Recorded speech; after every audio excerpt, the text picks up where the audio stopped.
Hey, it's Belinda, host of the Grace to Lead podcast. And listen, today is different. First of all, it is our season finale for season 2 of the Grace to Lead podcast. So this is the last episode of season 2. Don't worry, we'll be back with season 3.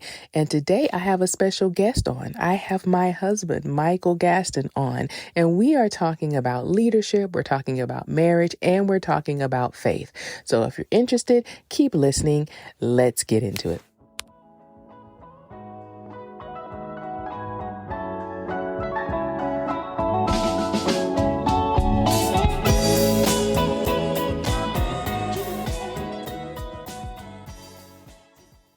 Welcome to the Grace to Lead podcast. I'm Belinda Gaston, your host. And listen, y'all, this week we have our very own first male guest on the Grace to Lead podcast. None other than my husband, Michael Gaston. Hey, honey.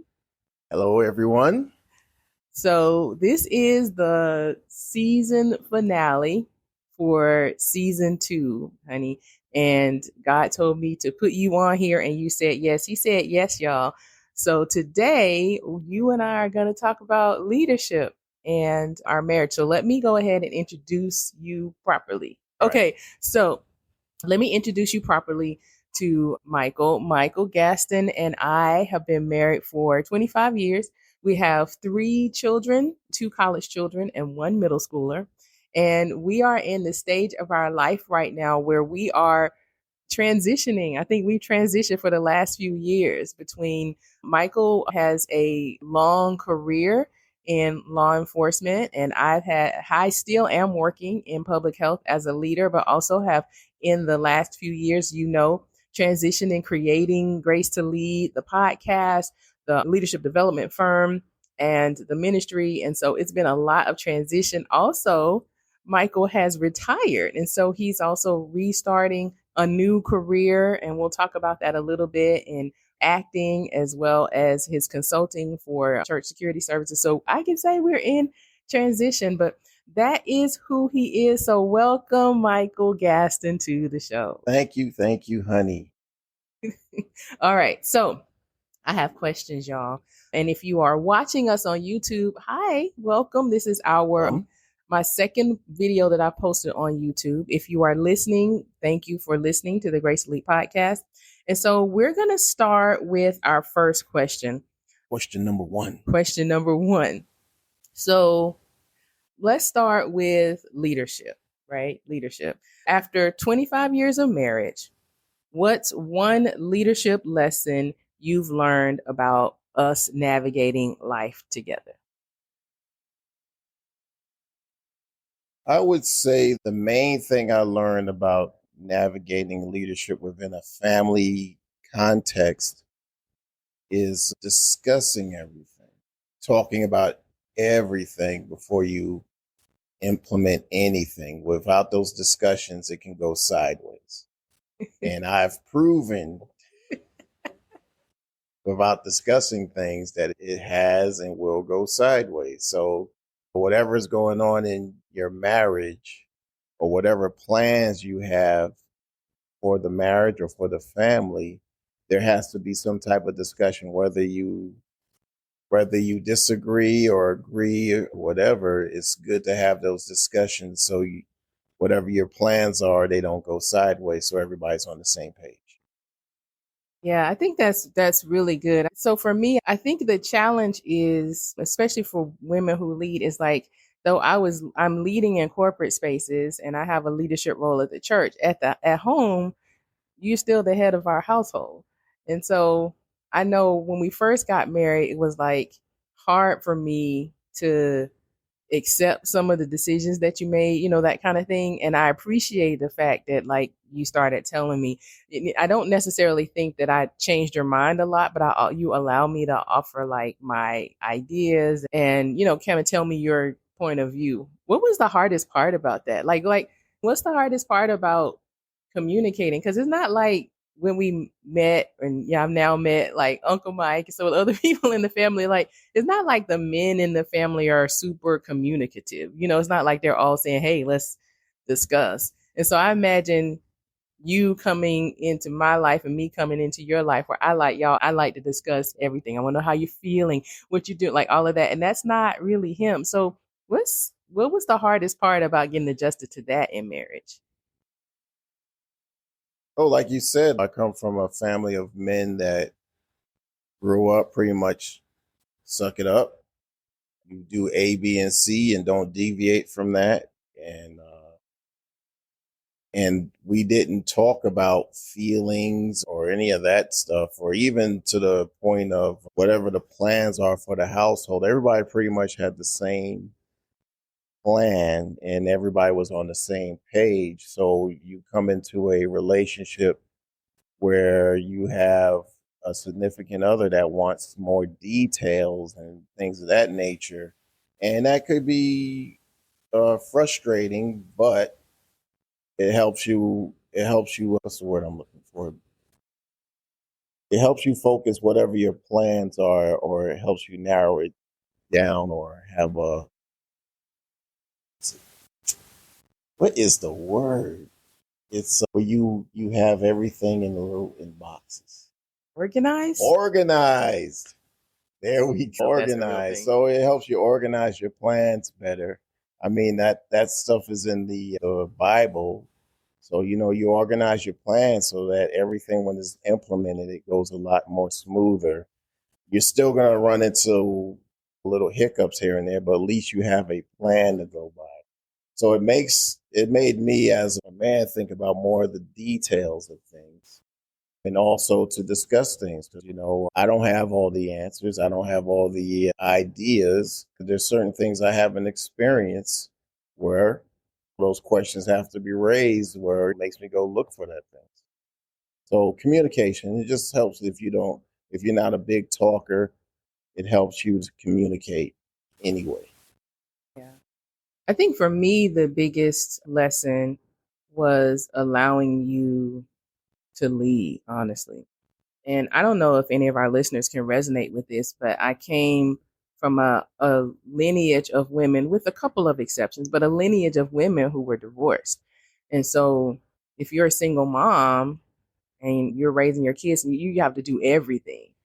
And before that, being in relationships where, you just didn't have that kind of level of trust, I had to learn how to trust that, one, you would consult God before you made decisions, and two, that you had the best interest for our household. And so I literally had to unlearn. I don't know if this makes sense, but I kind of had to unlearn the I'm a strong woman and I'm gonna do everything on my own and allow you to have that responsibility. Does that make sense? It sounds weird, but No, it makes sense because on the flip side, you also have men that were raised in single parent homes where the mother was the main provider, the main leader of the household. So as a man, the challenge is to step up, not go, oh, okay, she'll take care of that type of mentality. Because if you grew up in a single parent household and the mother was the leader of the household, the men tend to lay back and let the woman do all the things, versus no, this is your job, this is your responsibility. But if you haven't, thankfully, men from church and men that I worked in law enforcement, even men from the streets and of that nature, that's what helped me to realize, okay, we got everything flipped and we need to flip it back. And also in that, communication and leading, you have to learn how to lead. that was really good. So, okay, let's talk about support, because this comes up a lot. I have women who lead who message sometimes and say, "Well, you're giving great advice, but my husband doesn't really support my leadership in these areas." And I understand what that's like, but since we've been married the last 25 years, I have felt nothing but support. I mean, even early on, because when we first got married, I was kind of climbing the corporate ladder and I was really a go getter then. Not as much so now, but then I was. And I never felt like you didn't support my promotions at work. I never felt like it was a competition between the two of us, but so many people are experiencing that. And so, how would you like describe the kind of support you needed as you led the house and led in spaces outside the house from me? And I can describe the kind of support I needed from you and how because I think that we did a good job of support. I mean, I hope, I don't know, but I feel like you at least did a good job of supporting me. And I hope I so did a good job of supporting you. But how would you describe the kind of support that you needed in your own leadership journey? Well, definitely off the rip, encouragement. I don't think anybody's going to be able to do anything without any type of encouragement from their significant other. Because you're in the same household, so you might not get that encouragement from people outside of the household, but you, as a man, you definitely expect that encouragement in the household. No matter what's going on outside, you have encouragement from home. So that's off the rip. So as far as encouraging each other, I'm always for anybody, especially my wife. If you're trying to better yourself, not just for yourself, but for the household in a whole, because that helps the household. That helps out the household financially. That helps out the household spiritually. That helps out the household physically. So I would say that's why I encourage. And if one person in the household, not just me, if it was one of the kids had their stuff already set up for their business or whatever, then I would say we pour our intention to that, encourage that kid. Whoever has the plans as far as entrepreneurship in the household. If I can give you the suggestions and I can tell you, like, hey, Joshua knows how to do that. Let's reach out to him. Jada knows how to do that. Let's reach out for her to help you with that. Even Olivia knows how to do this. Let's all just Yeah. pull it together, and that is to me being a leader of the household. And I think that's a family thing. And I will say that, y'all, he always he has brilliant ideas. And I don't think, understands how his brilliance. But that's a whole, I feel like that might be a part two Yeah, that's a whole conversation. different But you conversation. brought up something that made me think. And so one of the things that I'm really focused on right now as it relates to support, because we're talking about like support for leaders, is also helping to birth your visions, right? And so me and the kids talk all the time about like how we can help you, especially now because we're in transition. You've retired now, so you got more time to do these things. I think that support goes both ways, and so I appreciate the fact that you supported me and my climbing up to the corporate ladder because it wasn't easy with the young kids and all that, and you are so hard working, like you were always working, and so you were patient with me. And I think for me, it's the little things. It's like understanding that my desire may be to have a spotless house, but sometimes there might be dishes in the sink. Now, once the kids got older, it's like, okay, now y'all do the dishes. That's why we had kids. But you know what I'm saying? It's like that. I feel like we work well together. And what I had to realize as a leader, but also as a wife, is that it's never, I think our pastor says this all the time, it's never 50-50. Marriage is 100-100. So I'm all in, you're all in, and we have to like navigate those With times. no expectations. A lot of people believe if they put in their 100%, there's going to be an expectation for reciprocation, and it doesn't go that way all the time. So if you're just going to do it, I would say just do it without any expectations, because that's where your disappointments come in, and that's where the enemy uses that to drive a wedge between you and your wife or your husband. Is doing it without expectations. Ooh, that's good. And forgiveness always has to be in the forefront of your mind, because if you don't have forgiveness and you get rid of your expectations, you're going to have the enemy uses that to cause thoughts in your head. That's what is a killer to me for marriage. Yeah, I'm glad you said that because I had ridiculous expectations when we got married. I didn't know what to expect. And I feel like we watch TVs and movies and you're like, oh, it's going to be like this. And when it's not, it's easy for your mind to wander. And I'm sure you had these moments because we talked about it where like, well, this is not what I expected. And then we go through seasons too. Like in the 25 years, I feel like we've gone through cycles. There are times when one of us is feeling one way and the other person is feeling another, but God's always allowed us to find our way back. So I don't want people to think also that this is, I don't know, would you say it was easy?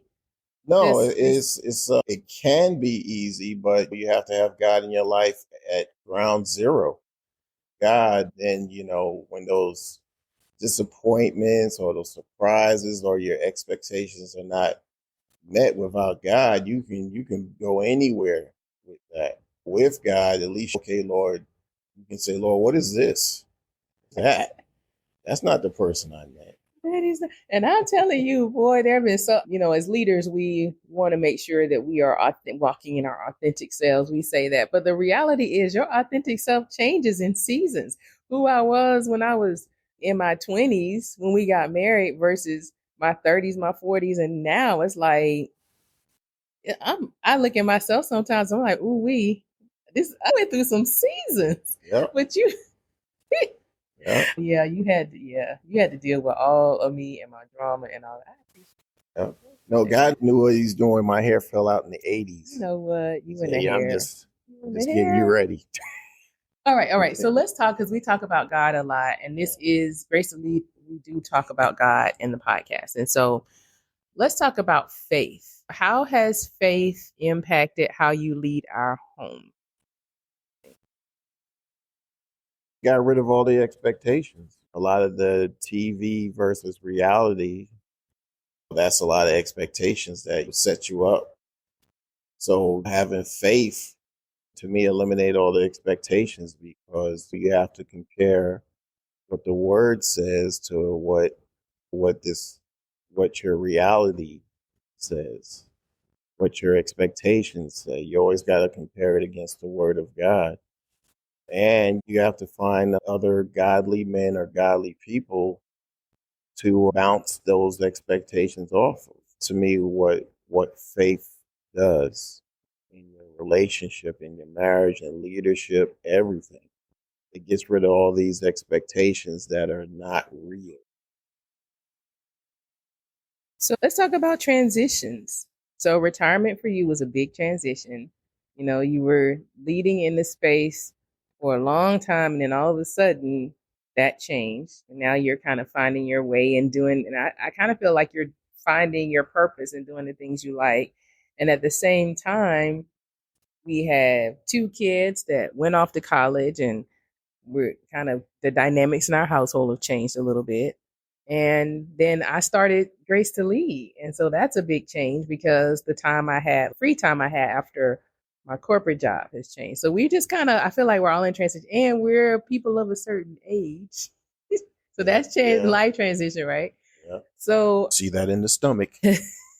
That's okay. That's love. It's love. We working on it, right? Both of us. Yeah. Just do your sit-ups. Do our sit-ups. But I think when we think about transition, how has these kind of shifts and transitions affected, you think, us as a couple and how we relate to one another? Well, I'm just going to put that out there.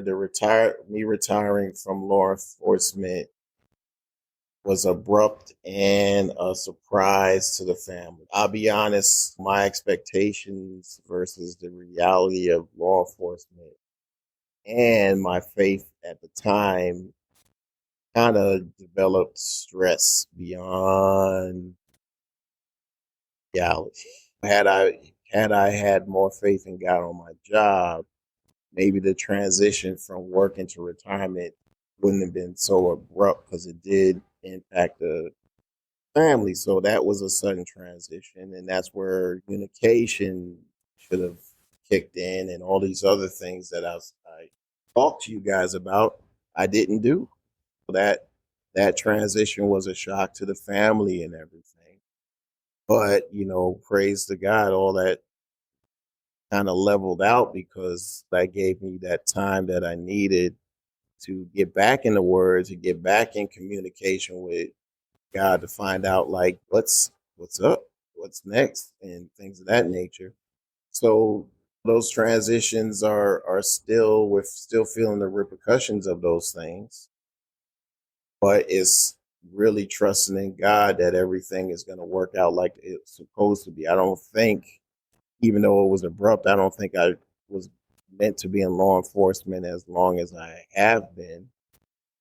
Oh, and it's that part of letting go. Sometimes you hold on to something that God wants you to let go of, and some of us hold on tight. Where now it's like he's like, okay, jab jab hook, I'm gonna make you let go. But now it's finding that transition from what I used to do to what God will have me do now. And I forgot the question. That's okay. No, this is good. This is good. I told you the conversation. It's a Yeah, it's a conversation. conversation. I go around the mulberry bush since I retired, but Y'all, he is turning into those people on the commercials. So yeah, if you see him standing out saying, "Get off my lawn," yeah, and talking to people, staring out the window stare- at you. talking to the That's this guy. yeah, we can't let you be that guy. But I do.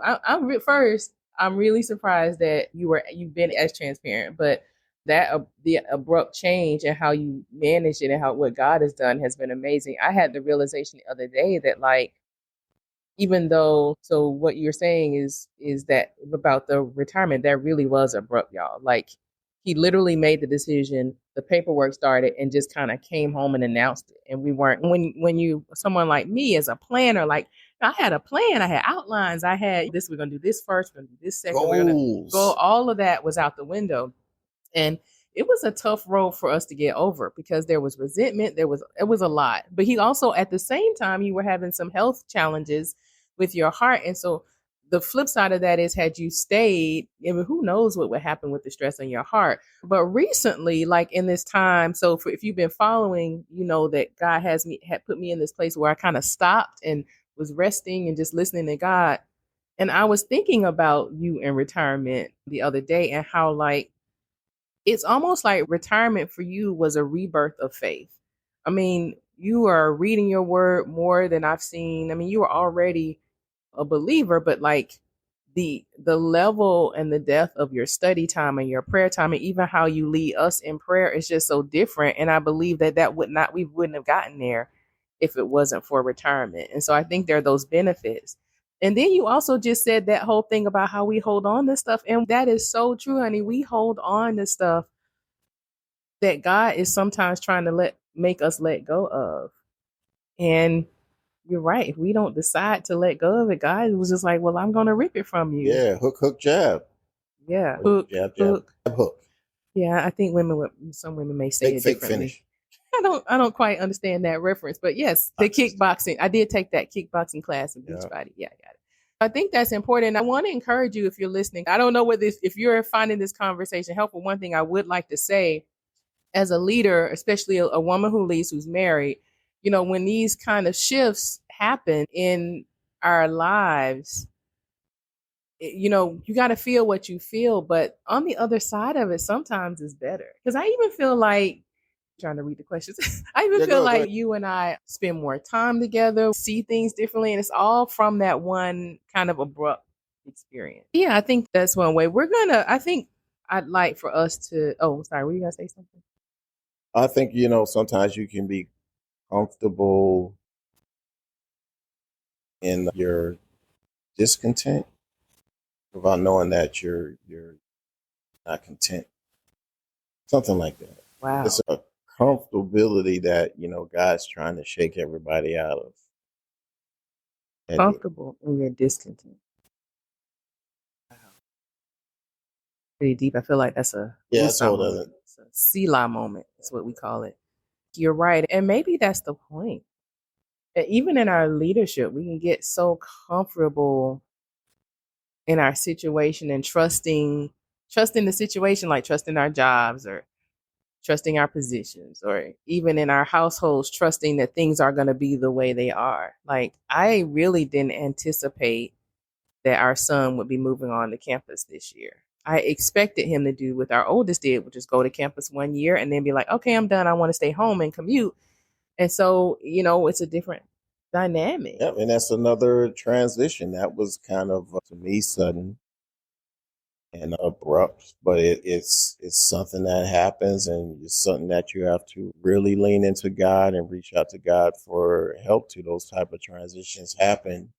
And if you don't have it planned out, it can catch you sideways. Yeah. But God is so faithful. Yep. Like I think about the 25 years we've been married, and God has not abandoned us in any way, from people dying to financial troubles to us being upset with one another and kid stuff. Like he has never, ever failed us. Yep. Just waiting for you to calm down so he can talk to you. That's really it. I don't like how you directed that. Well, you mean me calm down, Well, or you no, mean the it's not. proverbial? Everybody gets angry. Nobody wants to say you can get angry at God for whatever reason, but he's just waiting for you so he can talk to you. I feel like that should be on a t-shirt. Just calm down and let God talk. Yeah, calm down so I can talk. And I will say in this relationship, I am the tornado, which is crazy because most of you know how calm I am. I'm just not as calm as him. But he doesn't react. He responds. So he's calm until he's not. And then it's like go time. So whereas I process and all that, I guess that's why God put us together, right? We're balanced. Yeah. But I think that we'll end our conversation because the time went by really fast. And what was the last question? Did we get to the last question? I don't think so. It's okay. You want to get to the last question? You'd like the last question? I'd like to answer the question since we're... Well, it's a conversation. Let's see. Hold on. No. You shouldn't talk about people like that. No, don't do it. Don't do it. All right. Okay, here. What's this one right here? Yeah, did we get to those? No. But we're out of time. We're out of time? Okay. We'll have to do a part 2 because we talked about faith. The last one is faith and family. Yeah, so what could end here? Okay, so what's one way we try to keep our family grounded when life and leadership feel busy? That's the last question. You have to do your rounds. It's almost like, how the old kings back in the Bible would walk the kingdom to see how everybody's doing. And that's how you keep people grounded in the family. Sometimes you go to the kids and talk with them, or kick their door open and just do stuff just to make sure that they're good. Kick their door open? Yeah, kick their door open, knock over some pages and stuff. Sometimes you can gauge where your kids are, depending on how annoyed they get when you do stuff. So that, to me, helped keep them grounded and, they know you love them. Yeah. Or you wouldn't even go in their room and stuff like that. But yeah, you walk your kingdom. You make sure that everything is good. You talk to people. Even if it's a short conversation, even if you just give them a look, and then you move on. Yeah, I think that's kind of annoying for the kids. Yeah, but yeah.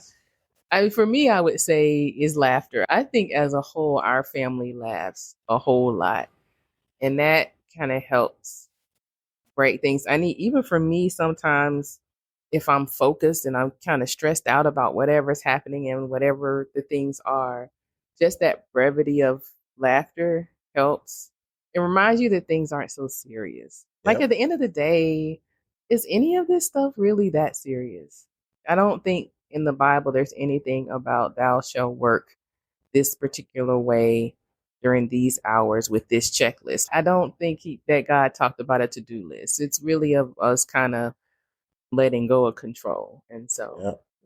And I think that also I'm the softer side, so I'm the heart, I think, of the family.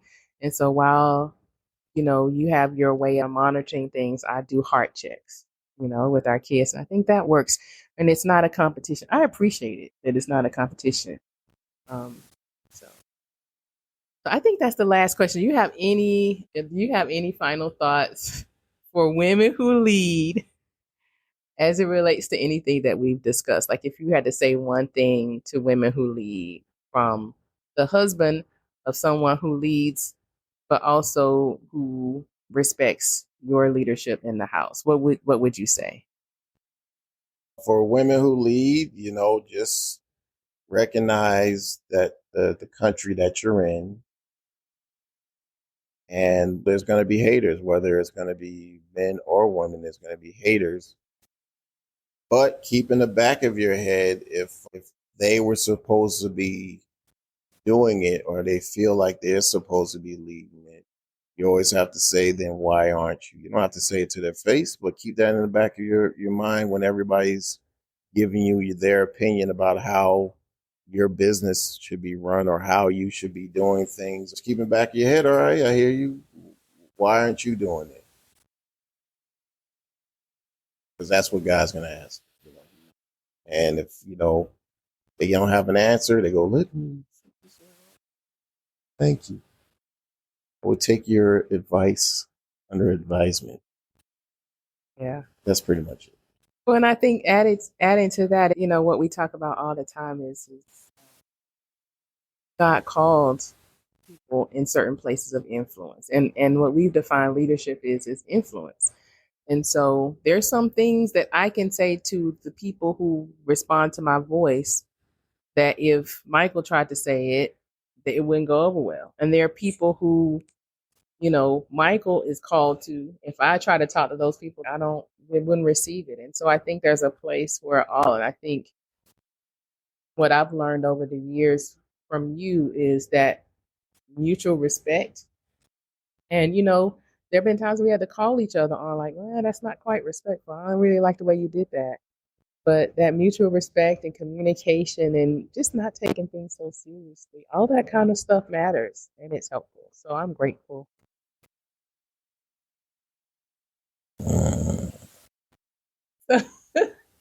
All right, so that's all we have for this, our last episode of season 2 of the Grace to Lead podcast. I hope that you will come back and listen.